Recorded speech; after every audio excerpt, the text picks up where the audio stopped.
আজ মঙ্গলবার সন্ধ্যা ৬টা পর্যন্ত দেশের অভ্যন্তরীণ নদীবন্দরগুলোর জন্য বিশেষ সতর্কতা জারি করেছে বাংলাদেশ আবহাওয়া অধিদপ্তর। এতে জানানো হয়েছে, দেশের ৬টি জেলার উপর দিয়ে তীব্র ঝড় ও বজ্রসহ বৃষ্টি বয়ে যেতে পারে।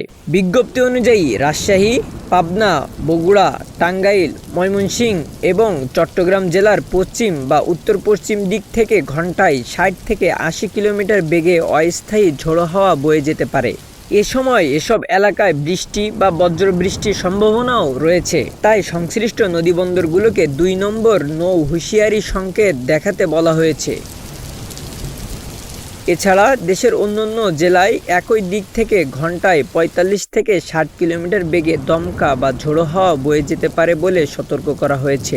এসব এলাকায় নৌবন্দরগুলোকে ১ নম্বর সতর্ক সংকেত দেখাতে নির্দেশ দেওয়া হয়েছে।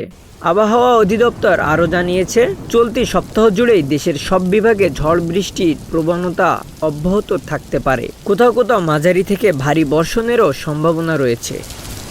Desk report, news flash ৭১।